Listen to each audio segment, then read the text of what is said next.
जय श्री कृष्ण सा। आप सभी का आपके अपने चैनल आरजे भक्ति जोन पर स्वागत है।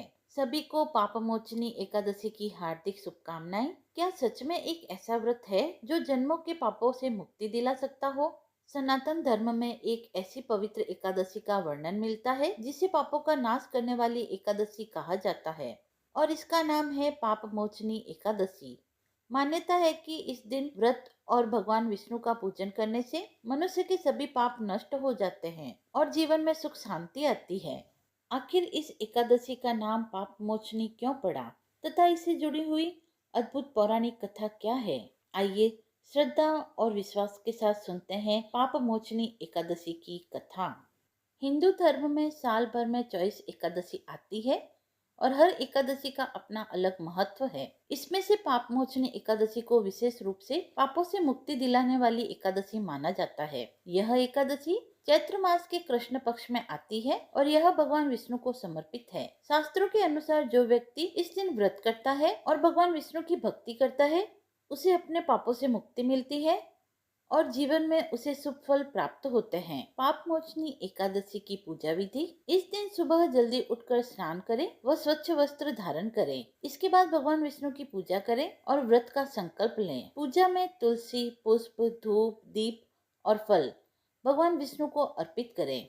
युधिष्ठिर ने पूछा, भगवान, फाल्गुन शुक्ल पक्ष की आमलकी एकादशी का महात्म्य मैंने सुना, अब आप मुझे चैत्र कृष्ण पक्ष की एकादशी का क्या नाम है यह बताने की कृपा कीजिए। भगवान श्री कृष्ण बोले, राजेंद्र सुनो, मैं इस विषय में एक पाप नाशक उपाख्यान सुनाता हूँ जिसे चक्रवर्ती नरेश मानधाता के पूछने पर महर्षि लोमस ने कहा था। मानधाता बोले, भगवान, मैं लोगों के हित की इच्छा से यह सुनना चाहता हूँ कि चैत्र मास के कृष्ण पक्ष में किस नाम की एकादशी होती है, उसकी विधि क्या है और उसको करने से किस फल की प्राप्ति होती है। कृपया यह सब आप मुझे बतलाइए। लोमस ऋषि ने कहा, राजन, पूर्व काल की बात है। अप्सराओं से सेवित चैत्ररथ नामक वन में, जहाँ गंधर्वों की कन्याएं अपने किंकरों के साथ बाजे बजाती हुई विहार करती है, मंजुगोसा नामक अप्सरा मुनिवर मेधावी को मोहित करने के लिए आई। वे महर्षि उसी वन में रहकर ब्रह्मचर्य का पालन करते थे।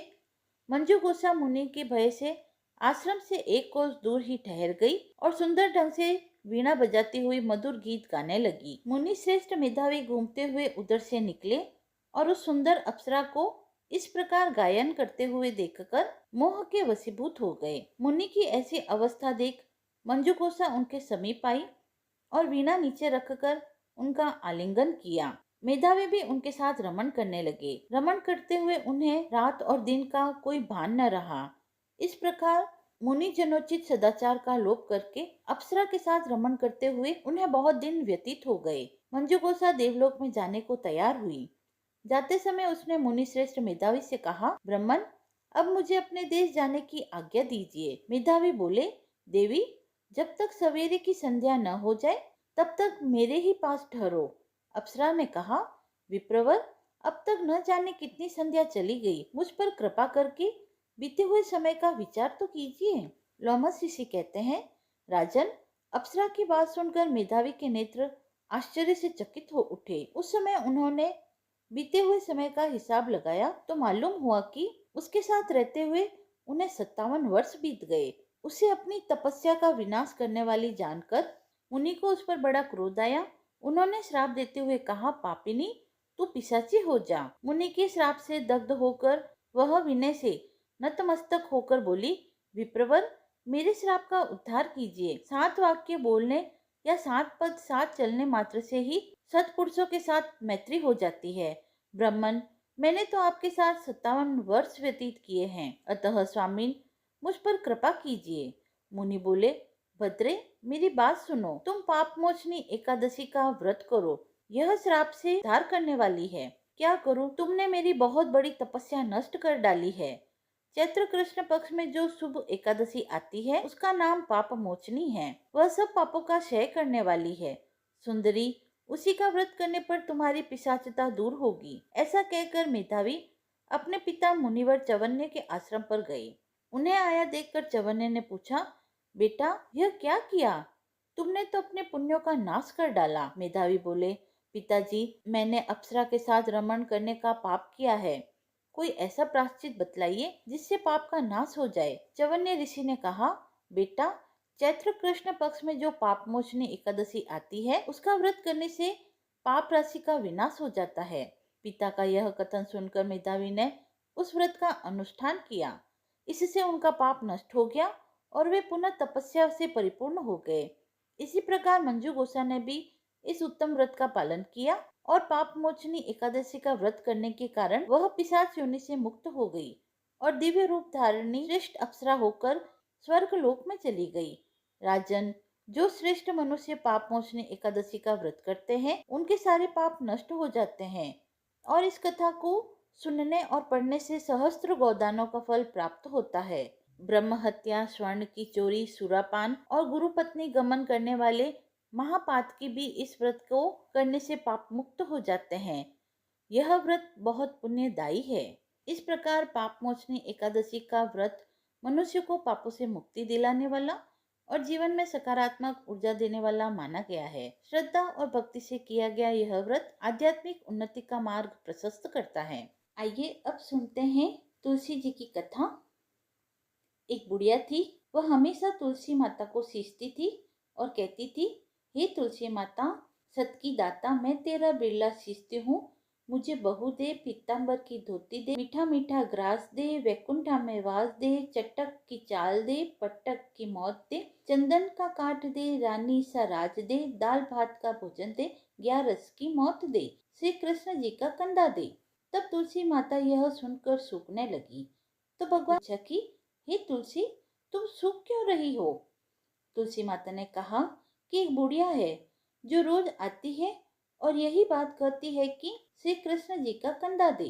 मैं सब बात तो उसकी पूरी कर सकती हूँ, लेकिन कृष्ण का कंधा कहाँ से लाऊंगी? तो भगवान बोले, जब वो मरेगी तो मैं अपने आप उसे कंधा दे आऊंगा, तो बुढ़िया माई से कह देना। जब बुढ़िया माई की मृत्यु हुई, सब लोग आ गए। जब माई को ले जाने का समय हुआ तो वह किसी से नहीं उठी। तब भगवान एक 12 वर्ष के बालक का रूप धारण कर कर आए। बालक ने कहा, यहाँ क्या हुआ है? तो सभी लोग कहने लगे, एक बुढ़िया माई है जिसकी मृत्यु हो गई है, पर वह किसी से उठ नहीं रही है। पता नहीं उसने कितने पाप कर्म किए हैं। तो बालक ने कहा, मैं इसके कान में एक बात कहूँ तो शायद बुढ़िया माँ उठ जाएगी। तो सभी ने कहा, ठीक है, कह दो। बालक ने कान में जाकर कहा, बुढ़िया माई, मन की निकाल ले, पीताम्बर की धोती ले, मीठा मीठा ग्रास ले, वैकुंठ का वास ले, चटक की चाल ले, पटक की मौत ले, श्री कृष्ण जी का कंधा ले। यह सुनकर बुढ़िया माई हल्की हो गई। भगवान ने कंधा दिया और बुढ़िया माई को मुक्ति मिल गई। हे तुलसी माता, जैसे बुढ़िया माई को मुक्ति दी वैसे ही सभी को देना। एक कन्या थी। जब वह थोड़ी बड़ी हुई और उसको समझ में आने लगा, तब से ही वह तुलसी माता जी की पूजन करती थी। उसके प्रतिदिन का नियम था कि तुलसी माता जी का पूजन करने के बाद ही वह खाना खाती थी।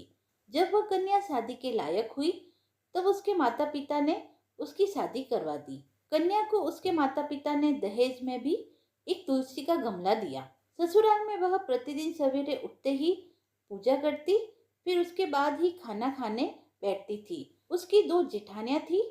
वह दोनों उसका मजाक उड़ाती थी कि बड़ी नियम धर्म वाली बनती है। उन दोनों को उससे बहुत ईर्ष्या होती थी, इसीलिए वो दोनों तुलसा जी का गमला एक दिन छुपा देती है। वह कन्या बड़ी मुश्किल से गमला ढूंढ कर लाती है, अच्छे से पूजा करती है और फिर खाना खाती है। वह रोज गमला ढूंढ कर ले आती थी। एक दिन उसकी जेठानी ने क्या किया कि गमले को बहुत दूर फेंक दिया। कन्या ने खूब ढूंढा पर उसे वह गमला ना मिला। वह बहुत परेशान हुई। उस दिन तो उसने खाना भी नहीं खाया। उसका नियम जो था कि वह तुलसा जी की पूजा करने के बाद ही खाना खाती थी। उस कन्या की सच्ची भक्ति को देखकर तुलसी माता उससे बहुत प्रसन्न हुई और उसके कमरे में तुलसी माता का गमला प्रकट हो गया। अगले दिन सुबह जब वह उठी तो क्या देखती है कि उसके खाट के चारों कोनों पर तुलसी माता का गमला आ गया है। यह देखकर वह बहुत प्रसन्न होती है कि अब मेरी तुलसी माता को कोई चुरा नहीं सकेगा। पूजन करने के लिए भी कहीं और जाना नहीं पड़ेगा। और कोई भी तुलसी माता को फेंक भी नहीं सकेगा। वह तो जल्दी से उठकर स्नान करती है और तुलसी माता की पूजन कर लेती है।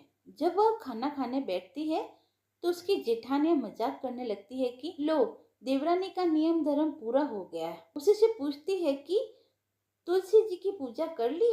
देवरानी धीरे से बोलती है, हाँ कर ली।